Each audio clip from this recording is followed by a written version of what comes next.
Planters Bank was founded in 1946 by farmers and business owners because they needed a community bank that knew them and understood their business. A lot has changed since then, but Merchants and Planters Bank is still employee-owned and operated, and we're still committed to knowing and understanding the needs of every customer we serve. Great rates, fast turnarounds, and experienced local bankers ready to work for you. That's why you should choose Merchants and Planters Bank.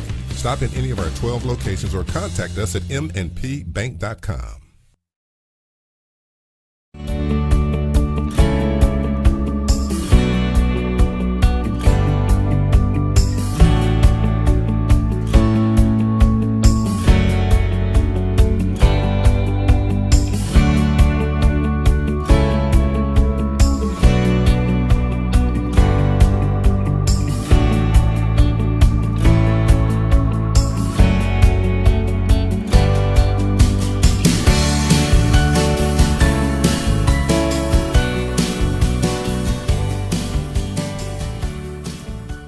It's the Two Chicks Florist and More birthday report here on Monday, June the 6th, and happy birthday today to Landon Russell. Sue Myers has a birthday today, as does Brandon Sweeney, and my good friend Alton Walker with a birthday on today. Tomorrow, on Tuesday the 7th,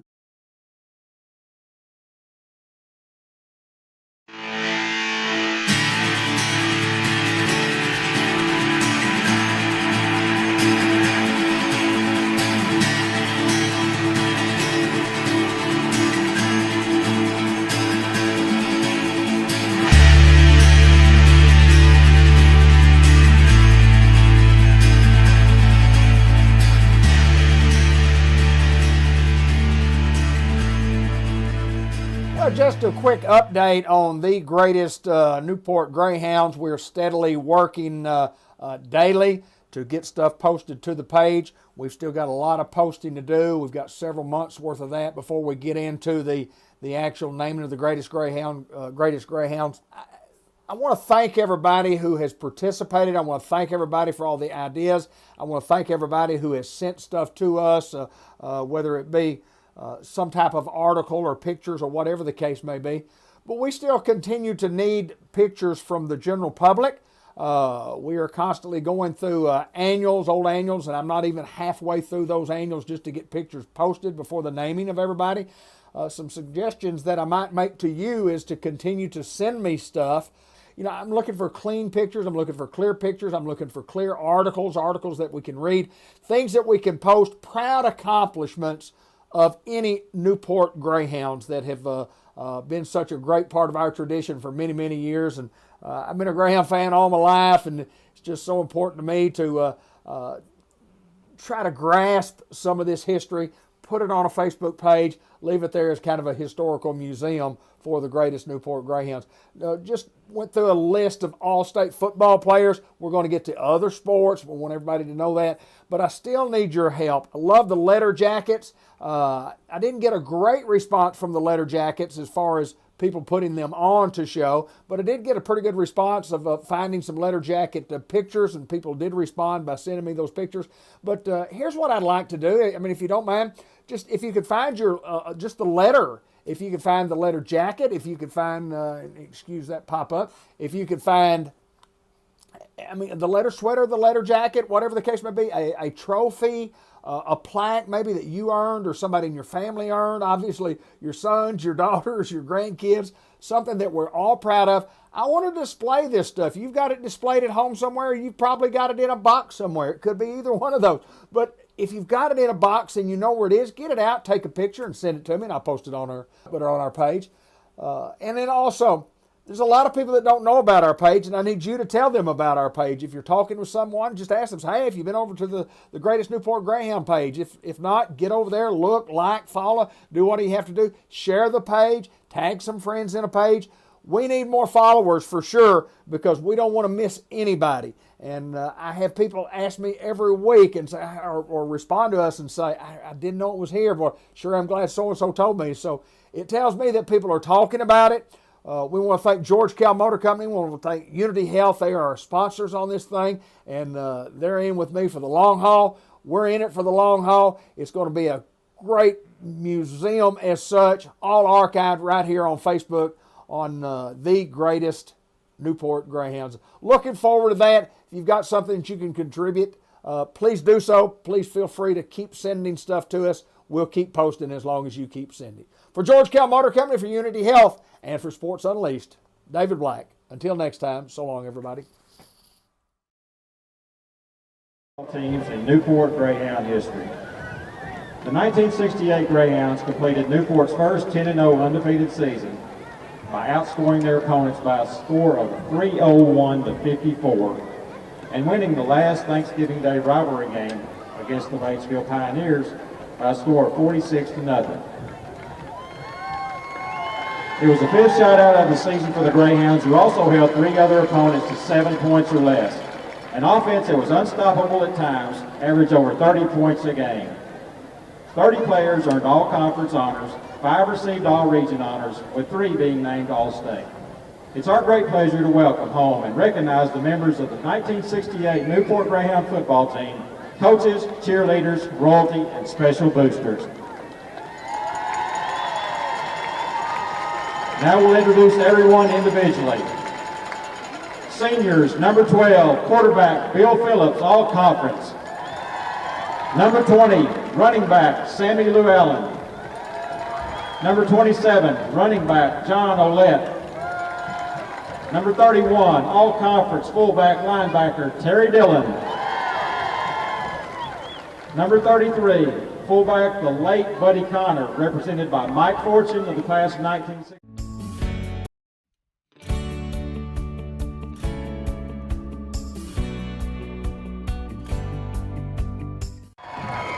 Number 67, Bobby Goss, offensive guard. Number 75, Roger Brand, offensive and defensive tackle. Roger is also representing number 72, the late Calvin James. Roger was all conference, all region, all state, and Calvin was all conference. Number 80, linebacker Dale Payne, all conference. Number 83, tight end defensive end Gary McDonald. Number 84, Major General James Eddie Simmons, split end defensive back. All conference, all region.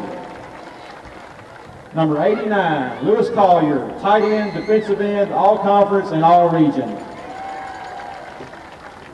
Juniors, number 10, the late Eddie Crawford, split end, and number 81, the late Donnie Appleton, defensive end. They're represented by Joe Miles of the class of 1970. Number 14, Turney Blaylock, running back, defensive back, all conference, all region, all state. Number 16, quarterback, Bobby Joe Forrester. Fullback, number 21, John Sink. Linebacker, number 25, Ricky Harris. Running back, defensive back, number 44, Jim Reed Holden. All conference, all region, all state. Number 57, defensive tackle and center, Mike Brand, all conference. Number 65, the late Billy Don Summers, represented by Kenny Thaxton of the class of 1970. Number 68, John Braun, offensive tackle. Number 74, offensive tackle, Gene Bennett. Sophomores, number 11, quarterback Eddie Scoggins. Number 45, defensive end Terry Scoggins, represented by his son Will Scoggins of the class of 2004. Defensive tackle, number 60, Steve Reed, also representing the late Jerry Winston, who was number 15. And number 87, Clay Kirkner. Trainer, Freeman Travis, who's also representing the late Glenn Gay. We would like to recognize Coach Bill Bowl and the late head Greyhound Coach Dale Counts.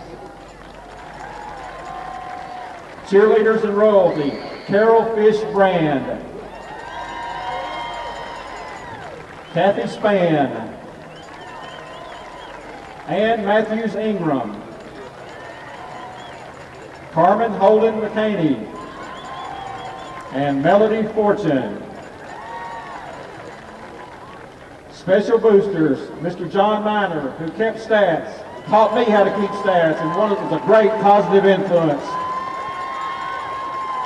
Mr. Frank Pleggy, motivated while taping ankles on game day. Mr. Jeff Ellis, PA announcer, a loaf of bread, a pound of meat, and all the mustard you can eat. Coach Brooks Duncan, offensive coordinator.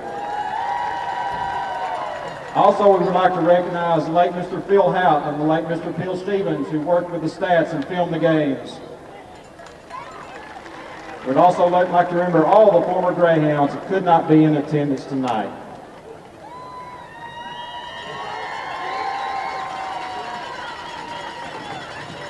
Now please welcome State Representative Michael John Gray, who will make a presentation to John Pennington, representing the 1968 Newport Greyhound.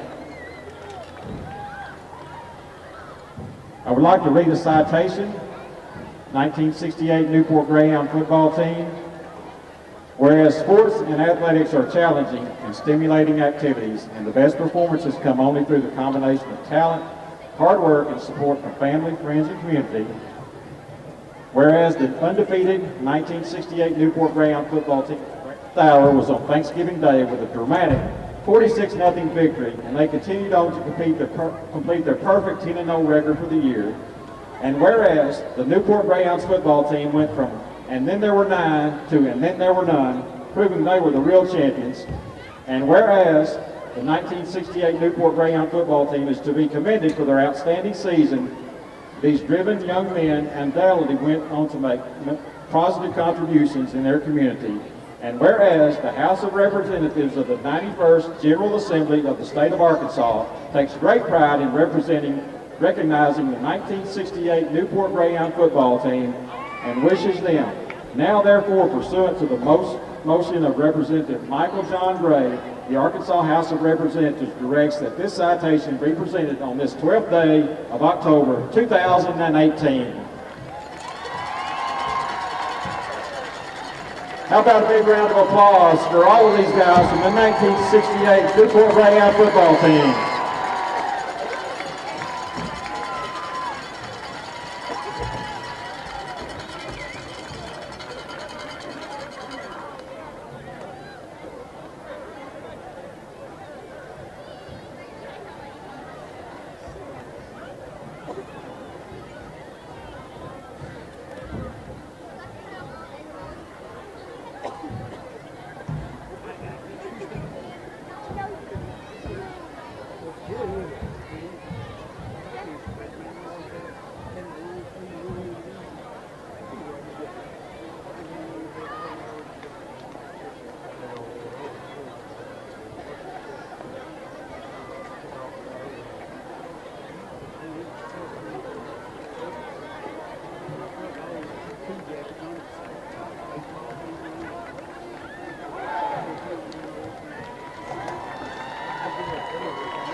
Well, the Two Chicks Florismore birthday report for this week includes Trey Thornton having a birthday today on Monday, May the 15th. On May the 16th, Cindy Short Carty has a birthday. Matthew Joseph Davis and Tegan Martin also with birthdays on Tuesday the 16th. On Wednesday the 17th, Brian Teague has a birthday.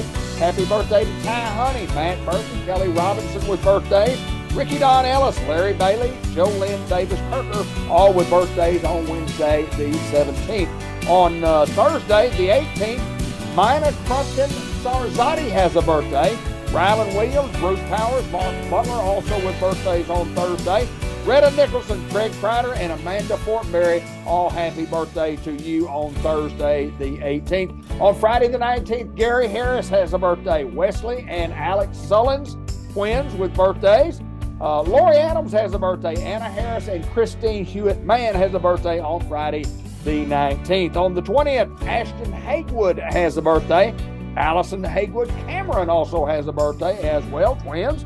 Caitlin Jackson with a birthday on the 20th, also on Saturday. On Sundays, LaDawn Nelson Valentine has a birthday. Sunday the 21st, Ginger McFadden, Patrick Wyrick, Sherry Clark Bennett with a birthday. Maddie Fortenberry, Casey Bias, and Mary Lou Delcase, all with birthdays on Sunday the 21st. Happy birthday from Two Chick Florist and More. Happy birthday from Cable 15 TV Facebook Live. And happy birthday from Sports Unleashed.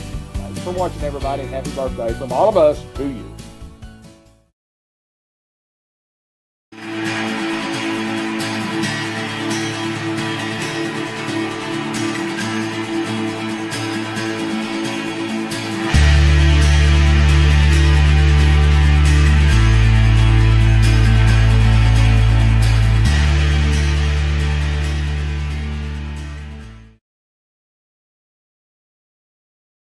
Are when you're growing up and you're in Pee Wee ball, you see these guys and they're your heroes. Mike Coonan watching, Kat Sullins, Michelle Allen, Richie Mathis is watching, Janet Blair, Mary Eves. Go ahead, I'm sorry. Just my 16. cousin wore it, so I wanted to wear it, and then there was a few people in between when I got there and when he graduated, so there were several others that wore it. E.J. Giles wore it, Will Scoggins wore it. And going back years ago, Tim Brantley wore it. Johnny Alliston wore it. You kind of remember those. But go ahead. Coach Reynolds, when you come in and you're a freshman or you're a sophomore, you don't pick your jersey. Seniors pick their jerseys first. You're just at the mercy of whatever's left by the time it's your time to pick. Coach Reynolds, for whatever reason, and I'm thankful that he did that to this day, but he set that jersey aside. When you come in the Keedy building, all the jerseys are laying out. You come in, and it starts with seniors, and however they decide what senior, but you pick your jersey. You get your jersey. I was looking, and I kept wondering, man, I don't see 16. I didn't see it. Well, after everybody got done, and it was the sophomores' time, he called me over there and said, Ben, I got something for you over. He kind of hid it behind the Gatorade machine. There was an old Gatorade machine there. He said, I set this aside to you. He said, I know what this means to you. And he said, I wouldn't have it any other way. I want you to get this jersey. And, man, it meant so much to me, and it's kind of ironic. Cash Forrester ends up wearing it. Marcus wore it. Let me start over. Marcus Simpson wore 25. From Pee Wee to 11th grade. All of his career. And he was a junior when I was a senior. When I graduated, Marcus was a senior. He said, I want to wear 16. And Same time when he went in to get the jerseys. That's right. Coach Reynolds had his 25 sitting over here. And he said, Coach, I'm not wearing 25 this year. Well, what do you mean, Marcus? You've worn it all your career. He said, no, sir, I'm going to wear 16. He said, why? He said, well, I want to wear it because my buddy Ben wore it. He said, I'm going to wear it in honor of him. And he did. He represented it well, maybe as good as anybody that's ever worn it.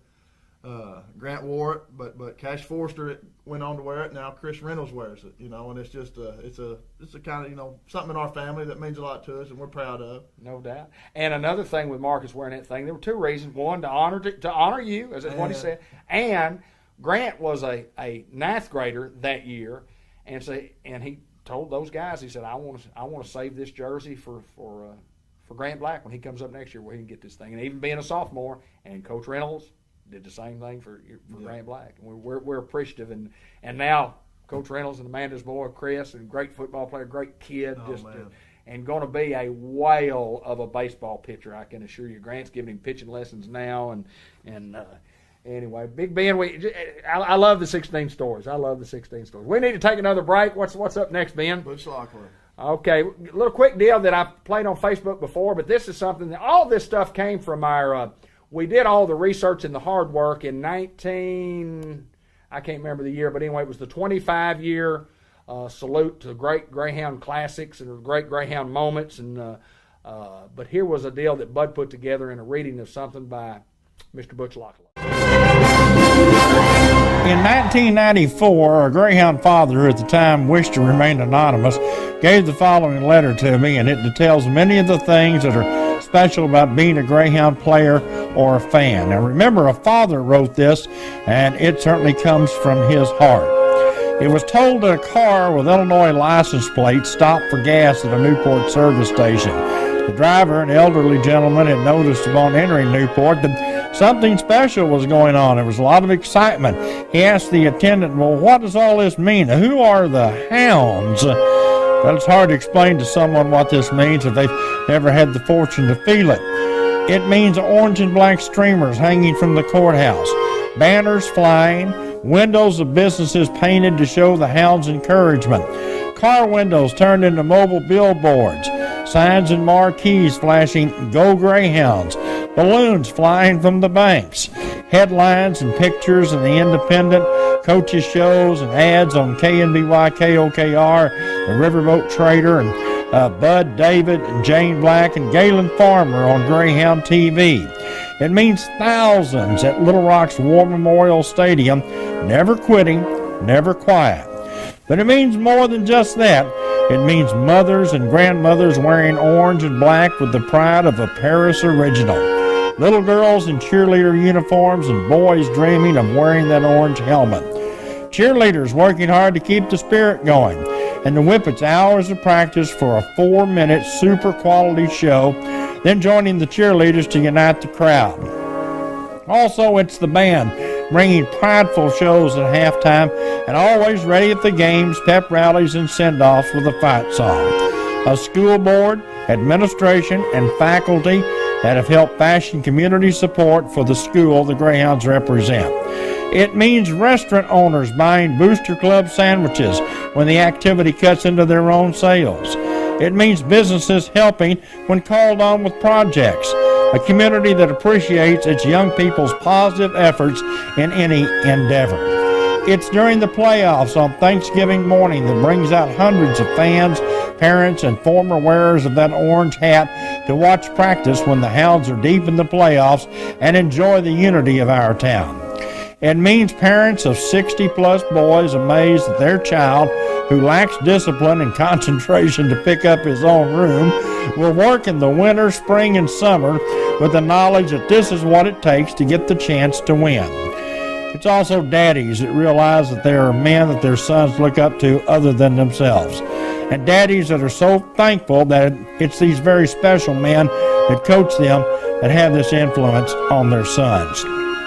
It means the satisfaction that so early in life these young men learn that to reach a goal, it's not what's done in the game only, but all the hours of workout and practice beforehand. It means hugs and tears. It means a senior's mom and dad realizing their son will never again wear that orange hat, but holding hard to every memory, happy and sad, that they have their only regret being that it's over. Knowing that next year they'll still be there at their regular spot pulling for the Greyhounds. So, who are these hounds? Well, simply a bunch of knuckleheads and knotheads that these miracle workers called coaches have organized and motivated into a team in the fullest meaning of the word. What does it mean? It means having the great good fortune to be at the Newport School District because its people are so special. That letter was written back in 1994 by Butch Lockley. Butch recently retired from Farm Bureau, had a son, Rod Lockley, who was a great Greyhound football player, who came home and has become a great doctor. In 1994, a Greyhound father who at the time wished to remain anonymous gave the letter was written back in 1994 by Butch Lockley. We live? Yes, sir. Back again. Boy, it's just a great piece that we did in the Greyhound Salute. 25 years of Greyhound greatness, and that also is archived on our website at cable15tv.com. And we forgot to mention Bobby Joe Forster also. He was 16 in cash. Bobby Joe wore it, and state champion in 1969, and just another big 16 wearer of the jersey, I should say. Ben, you got anything else we're going to show tonight? I've got a couple of things left here. Good deal. It don't look like much. Well, it does to me. Well, Michael Lou Allen went to I call him Bo Bug. Michael Lou Allen went to a painting class. Are you kidding me? Yeah, no. And Bo Bug painted that. Well, the next day he come by and he said, I want to put that in the museum. And I said, I'll be honored to put that in the museum, Bo. That is awesome. So that's got to be a Bo Buck 1 of 1. That is one of One one, of and one. the only one. It's the only. He's the only one that painted that one. What is this, Ben? What is this? This was on when wrestling was across from the Sonic, and it was called WFAC Wrestling, Wrestling for a Cause. Okay. Lineman Chris Bryant ran it for 7 or 8 years, and I was up there probably about 90% of the time. You know? that's my social life was going to wrestling. Well, there was a wrestler there called the Enforcer, and he wrestled in what you call hardcore matches. Anything goes, anywhere in the building. You know, a couple times he stuck a guy's head down in the mop water in the bucket. You know, you could smell it. It was bad. Well, anyway, on his way out after his last match, he handed me his Enforcer stick, Really? and it's got the Enforcer on all 4 sides. Got the black tape here for the good grip, and down here, you know, you can get the little leather there, and it'll always be mine. That's yours, Yeah, isn't it? it's Yes, sir. definitely a one-of-a-kind item right there. The Enforcer's, what do you call it, a club or a I'd call it a club, nightstick yeah. or- It's a whooping stick. I haven't run across the Enforcer line. I got Hold on for that. Okay. Hold on for that. We got Okay. baseball for you. And I was Okay. reading up today, and interesting baseball stuff here right here. And I looked on the internet today, and I knew the answers to these. And of course, there's several different questions that you could ask. You could say the batter, as opposed to the player, and then there's actually 7 ways that you can get on first base if you're a baseball player. Now, how many ways? 7 ways 7 that you can get on. ways. Name those 7 ways, okay? Either one. Go ahead, Benzer. Walk, You can get on by a walk, hit, by a hit, hit by pitch, hit by a pitch,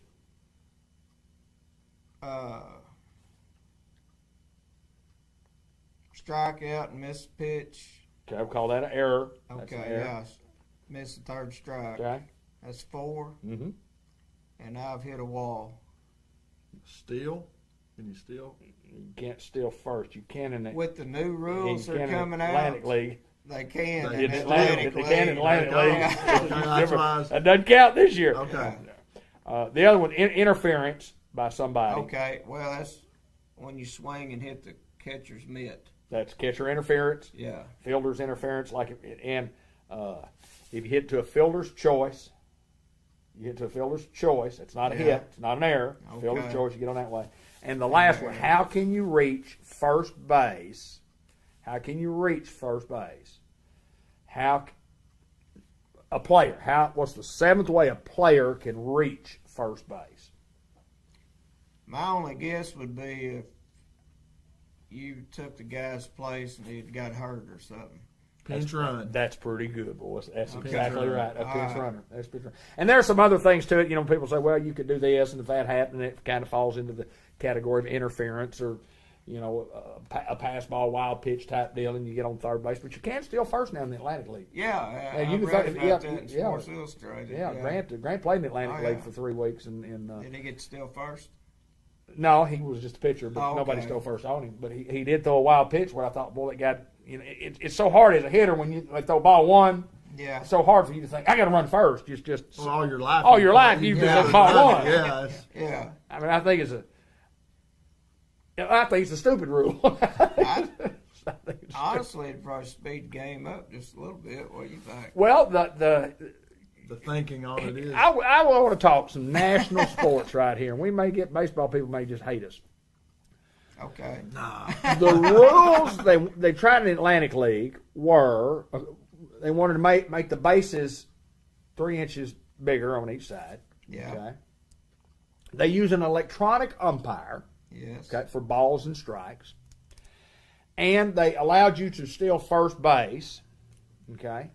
And one of the things that Major League Baseball has been wanting to do was to increase the offense. Okay, we need to increase the offense, make it a better game for people to watch. And the other thing Major League Baseball wants to do is to decrease the time it takes to play the game. Now, can you do that? If you're increasing the offense, you can increase the offense. Uh-huh. Well, I'll say I'm for increasing the offense. Me I too. think they should have. I'm RC. Maybe allow some type of. You could do that, because you look at baseball with Mark McGwire and Sammy Sosa. You've talked about this a lot. Baseball was a dead product Until the home run. Until the home run. The only way they're going to quicken these games up, do them shorter, is go back to like 68, raise the mound up, because Bob Gibson could go through a game in an hour and 45 minutes. Absolutely. Whiff through it.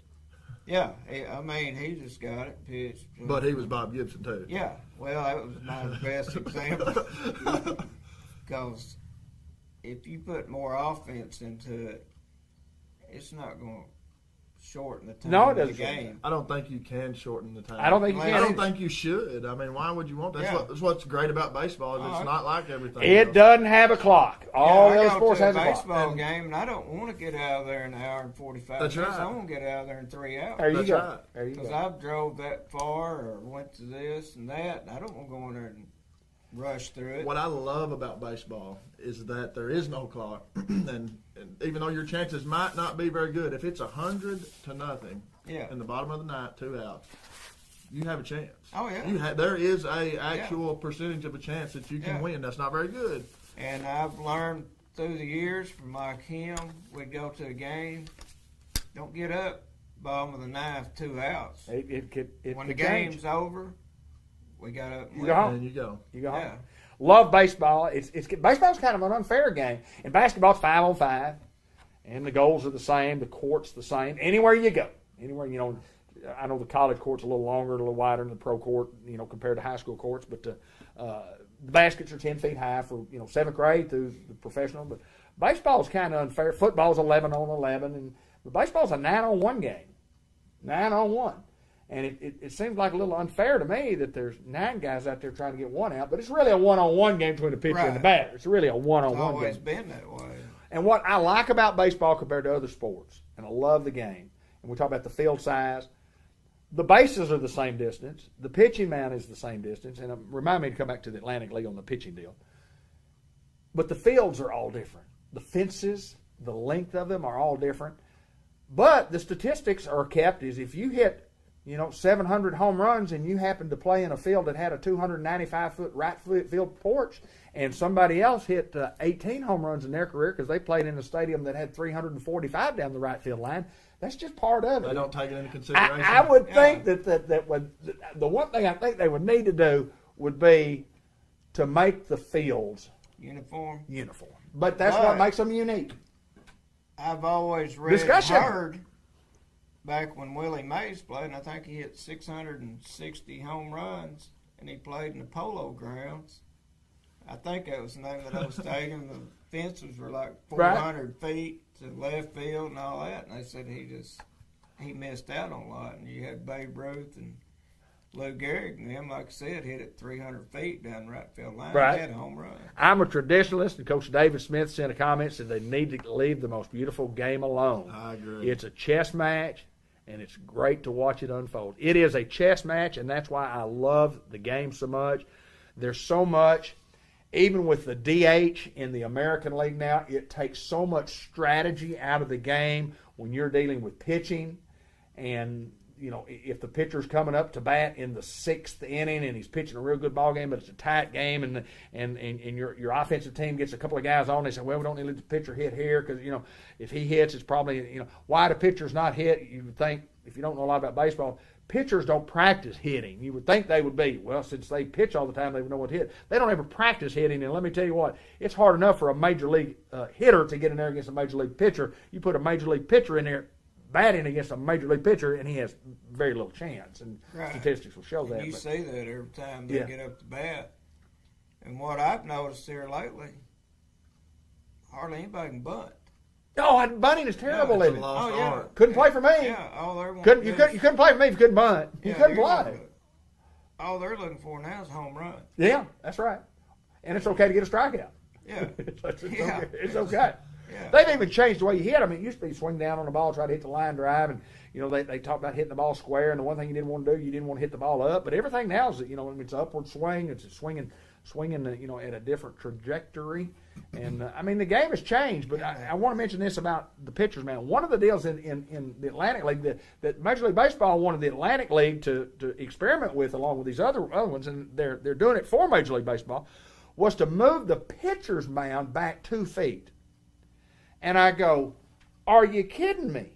I mean, these guys in the Atlantic League. Now, the Atlantic League is the highest level of baseball in the United States of America next to the major leagues. It's a higher brand of baseball than AA baseball. It's a higher brand of baseball than AAA baseball. It is the highest brand next to Major League Baseball because 40% of the guys that play in the Atlantic League have played in the big leagues. Grant Black was played in this league.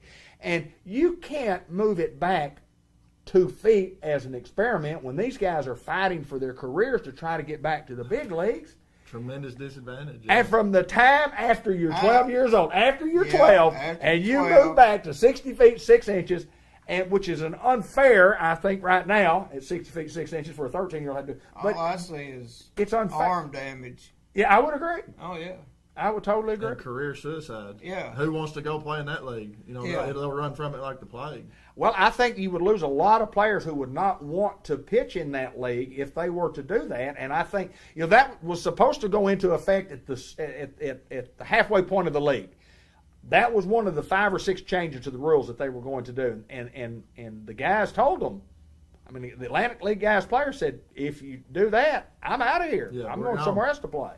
And I don't blame those guys. Their career's on the line, and say you got to back up 2 feet. And baseball's just an absolute beautiful, beautiful, beautiful game. And again, folks, share just hit the share button on your feed so other people on your timeline can watch it. We remind everybody you're watching Sports Unleashed on cable15tv.com. Let us know where you're watching from. Nathan Bentz is watching. Aaron Henderson is watching.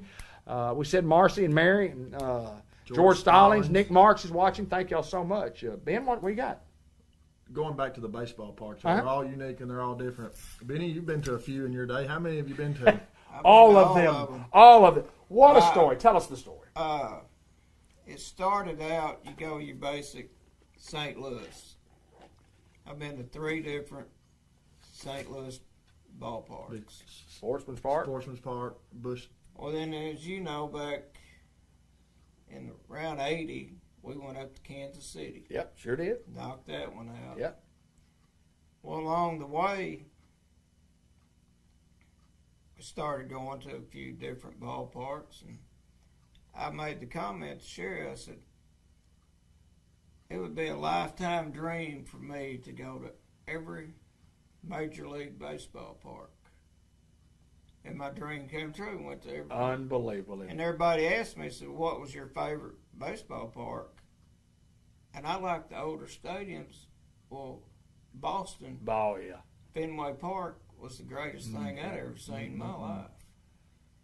And So old much Yankee history. Stadium, man, you just get goosebumps. You thinking of everybody that played. So you've been to the old and the new? Yeah. Oh, wow. And it just, you sit there looking down the field and you thinking, Babe Ruth played here. That's right. Lou Gehrig Legends. played here. Legends. My main man Reggie Jackson played here. Sure did. Sure did. But it was something we did over about 10 years. Some years you got 2 in. Some years you can only get 1. If you go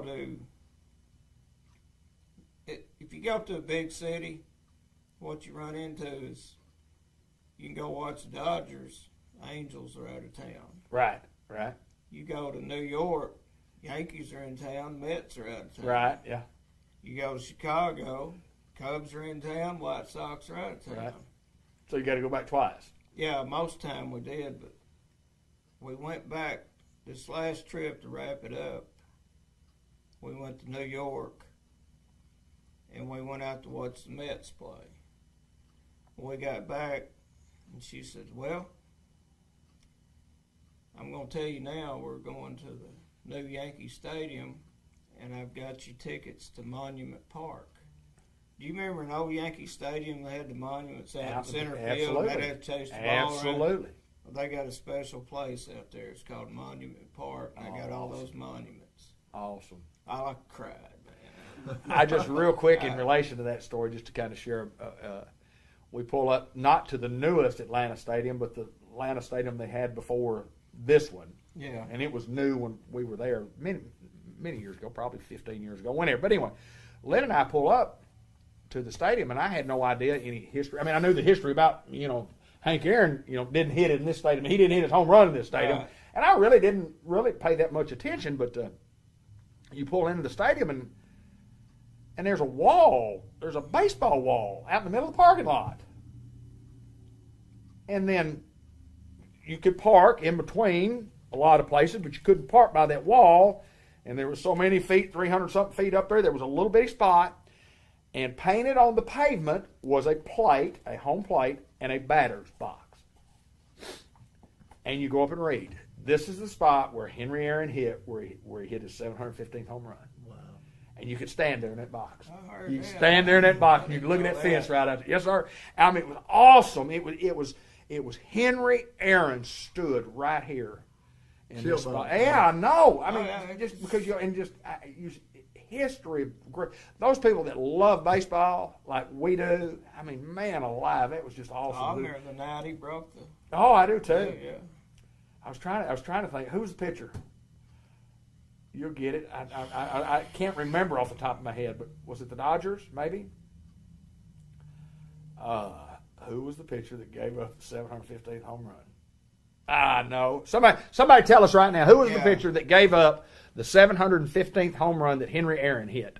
And we'll go, golly. The story was that was Aaron's buddy, and he grooved him a fastball on that one. Well, that'd be all right. That's Oh, all I right. didn't tell. I thought he got his name here. Al Downing. Al Downing. Al Downing. I got it. Al I'm trying Downing. to remember Al Downing's name. Would you have had anything to do with Al Downing if he hadn't Giving up home run pitch there? That's right. Well, he was a great pitcher. I mean, Yeah, but would you have thought of Al Downing any more in your lifetime? Probably not. Well, I will say this: having a son as a pitcher at professional level, you remember those home runs that you give up. And if I say the name Tom Niedenfuhr, Tom Niedenfuhr, does that mean anything to you? The Dodgers, and I'm almost thinking he gave up that home run to the Yankee first baseman. Am I going the wrong way? You're close. He was the Cardinals. Oh, when they played the Dodgers? Yes. Yeah. Jack Clark hit a big home run on him. And then a couple of days later, Kenny Black helped me. I mean, he gave up in back-to-back appearances. He gave up big home runs. Did he give the one up to Ozzie? I think he gave up Ozzy's home run. Maybe. Yeah. Go crazy, folks. Go crazy. Niedenfuhr. Tom Niedenfuhr. I mean, that's why would you remember that name? I mean, great baseball names. And any baseball people out there, tell us who your favorite team is. Just who's your favorite? I know it's the Cardinals. Everybody loves the Cardinals. And then there'll be some people that love the Yankees. Yeah, right? And some people have a favorite player. Oh, yeah. Or who? Mine was always Reggie Jackson, Mr. October. Who's your favorite current player? Favorite current player? Yeah, who's your current? Kind of hard to beat Reggie. Of course, you don't think much about it. I don't know who my favorite current one is. I'm a past guy. I don't either. I don't. Who's the best player you ever saw play, Ben? In person? In person. You were there. In person would have to be Barry Bonds. Barry Bonds. I've probably seen Bonds play, but I don't remember seeing Bonds play. Did you ever see Clemente play? Yes. Roberto Clemente? Yes. Saw Willie Mays play. I saw Mays play. I was young. I saw Aaron I hardly play. remember it, but Ben? saw Stan Musial. I want to know this. Were you there the night the slicer to right field? Where were you at in St. Louis? Oh, man, we were saying off the bat of Joe Torre. Joe Torre. About Joe No, Torre. I you wasn't wasn't with with us. him. Joe Torre hit a slicer. He did. We were in the 6 rows from the field in the old Busch Stadium, not Sportsman's Park, but the old Busch Stadium. And the bullpen was out in the middle of the playing field, just like it is at Gateway Grizzlies, if you folks are familiar with that. But anyway, the bullpen, you could see the pitcher and the catcher, and they're out there warming up. But anyway, we're right behind the bullpen, so it's not past the foul pole. It's before you get to the foul pole from home plate. So that kind of gives you an idea where we were. Well, Joe Torre's batting. We're down the right field line, and Joe Torre hit a fastball, and it was a slicer. And it was slicing. It looked like it was going to get for a hit, and then it looked like it was probably going to hit somebody in the bullpen, and it looked like it was going to hit somebody in the stands, and it did. And it hit him right in the eye and knocked this old boy out. I think was he trying to catch it? He got up and said, I got it, and it hit him right in the head, knocked him out. When he came to, he told people that he remembered them saying, we need some medical attention down in section 104 down in the bullpen. And the only medical attention I needed was another cool one, I think. Oh, it hurt forever. And the worst part about the story is you didn't even get the ball. No, the guy behind me got the ball. He wouldn't give me the ball.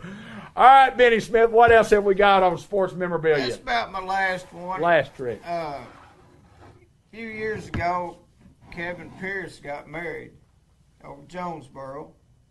As you can tell, I was in the wedding. That's Kenny Flabby Fletcher there. He was an usher. Well, on the way back, the old highway took us by Earl Bell's pole vaulting training center. Okay. And we saw a couple of vehicles there, and I said, well, let's just pull in and see if Earl's here. Well, Earl was there. We took the picture. He took us in his little training facility, showed us his bronze medal from 1976. And I've seen Olympic medals now, and they're that big around. Well, Earl's was about the size of a silver dollar. And he had it in a frame. He could tell if you touched it or messed with it, he would get mad. And he told us a story about he was in his prime in 1980, and that's the year they boycotted the Olympics. And he was still hot, what? How many, 30-something years later, 40 years? Right. And he's still hot. He's red, huh? One of a kind is what you're telling me. Yes, one of a kind. Oh, you look sharp there in your Well, little... I appreciate that, buddy. Had my St. Louis Cardinal ball cap on, my sunglasses. What is this, Benny? What are y'all holding up there? That's the Four Horsemen. Tell us about the Four Horsemen. Are there 9? Four Horsemen's a local group. All right, let me catch up here real quick.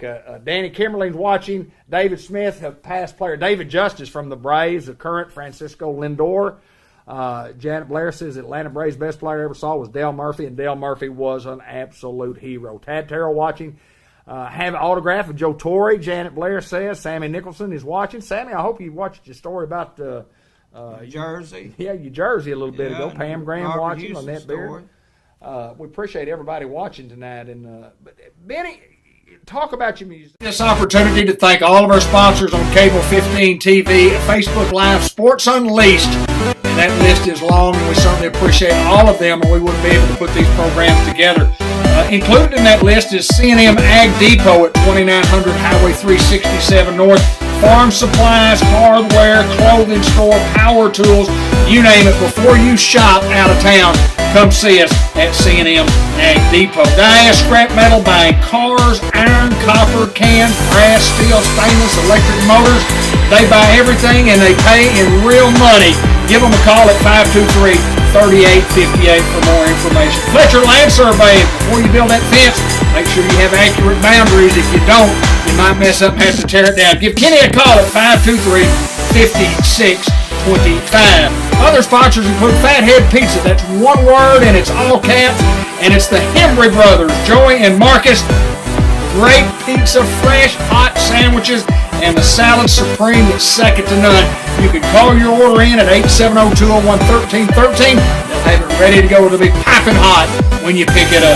Delta Trailer, been involved for 50-plus years right here in Newport, Arkansas. Dale Lee started this business many years ago in his backyard. And just built one trailer, and then one trailer went to 2 trailers, and then the 3rd trailer, and then pretty soon it's a multi-trailer business, sending trailers all across the United States and Canada.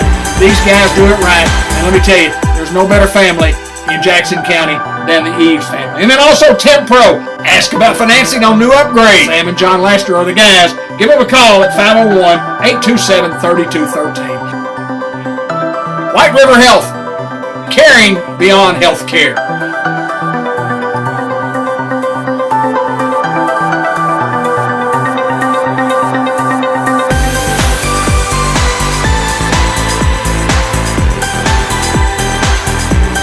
Until next time, everybody, this is David Black for Cable 15 TV and Sports Unleashed. Thank you. See you next time.